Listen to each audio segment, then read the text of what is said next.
the feeling they get when they're in your presence. The child looks at me and they're observing what I'm doing. If they don't trust you, if they don't see that you're explaining things clearly, that you're not listening to them, that you're just doing an intellectual reasoning and analysis of what's going on and prescribing, they're not going to trust you. And that trust and that intuition is exactly what's needed for someone to get a positive result with an alternative approach. If they have faith in it, if they believe in it, they go for it, they're going to do well. That's why I cannot say this is better than chemotherapy or radiation. No, no one can say that. But I can say that if the patient has something inside of themselves that is saying, don't do chemotherapy, don't do radiation, they're definitely going to do well with this, because the purpose of complementary approaches is to give the nutrition to the body needs so the body can then regenerate itself, repair itself, and expel or push out any disease, virus, bacteria, cancer that may be in the system. And it's very simple to do it, so I don't cure anyone. You're working together with the patient, is that? Yes.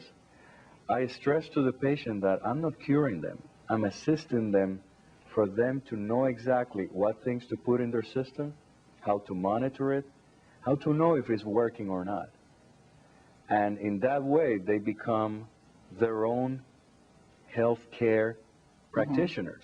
And that's the whole idea, because if I do not show them how they get well and how they got also sick, if I don't show them how to see that, I'm not teaching them anything. I'm not showing them how to prevent that from happening in the future. So I could help them, but still they could fall in the future and come back. And that's not what I would like to see in a patient. I would like to see a continuous improvement in their health and well-being.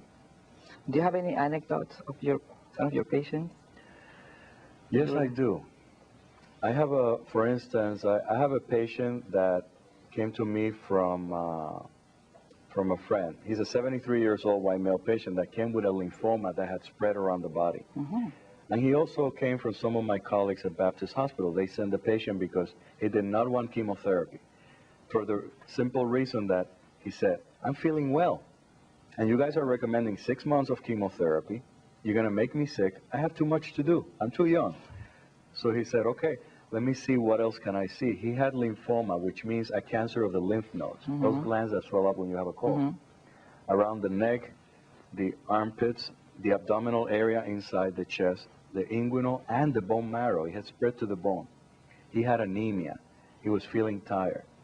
So we started an approach that basically gave him minerals, herbs, and vitamins in a natural way to increase his immune system and to clean him of any chemicals that may be in the body by the use of chelation therapy, which is one of the approaches I use.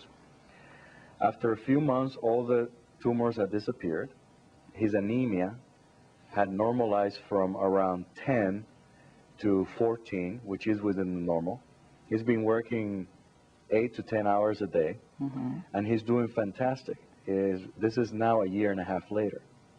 He recently had a fall, and he developed another tumor in the parotid gland, which is a saliva gland next to the ear, in front of the ear. And again, we saw him. We saw that he was a little stressed out, doing a little too much. So again, we started with the same program and applied something that I have. Is called a clay. Is a preparation that I have devised and discovered. And he applied that directly, and 2 weeks later, it was gone again. And now it has been 2.5 months, and he's doing well again. So this is a never-ending process. When people tell me, how long do I have to take this? I ask them, how long do you want to be healthy?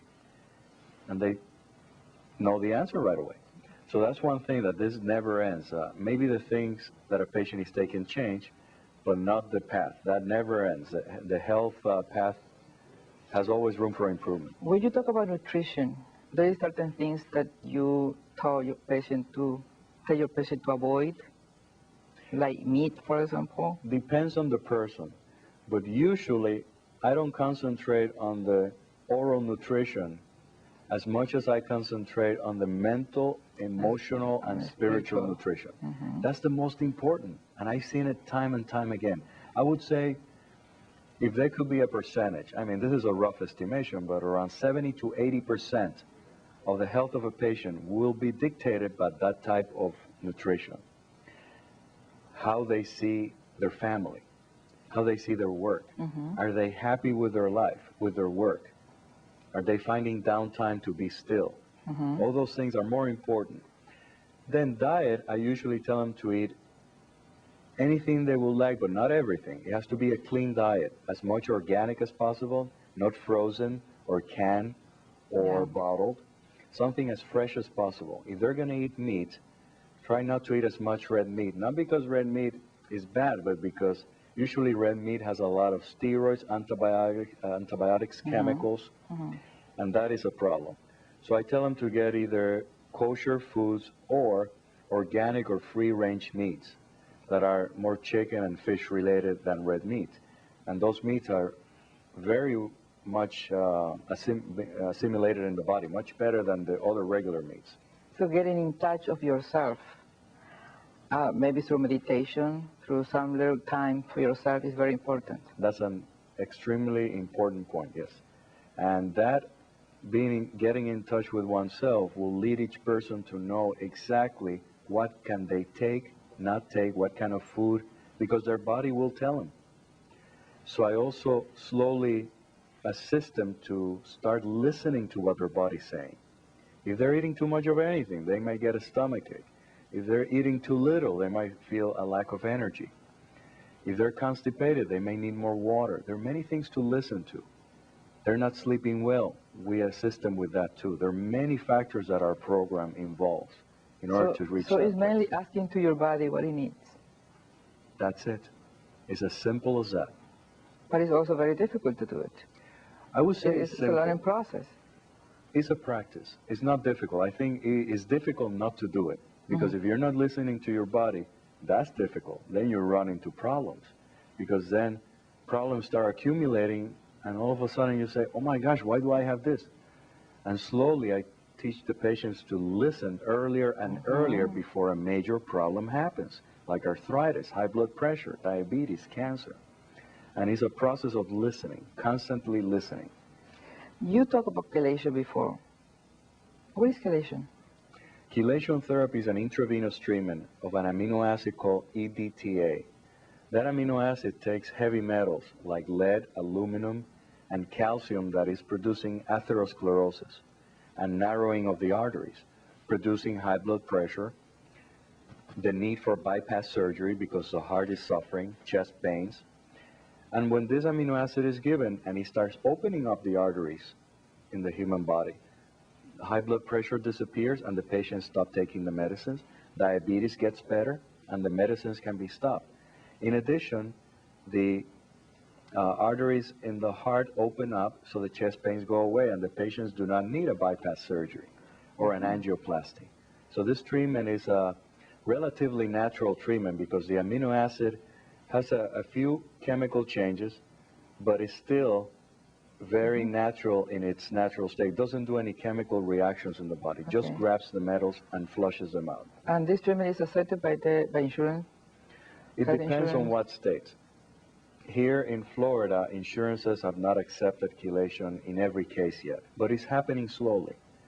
And I would encourage the patients to go to their insurance companies and demand to be reimbursed because this definitely helps for their health and reverses a lot of conditions. So I usually assist the patients, and I have a team of people that will assist them to get reimbursement back. What is the other thing that you can see in a patient that is doing chelation? They're more alert, it's good for Alzheimer, works. One of the first things you see is that they become more alert, and depression goes away. Many of them have a little bit of depression and down feeling. This goes away after a week or two. They start getting a feeling of well-being. Their mind gets clearer because the circulation is getting better. They start getting redder around the face because circulation improves.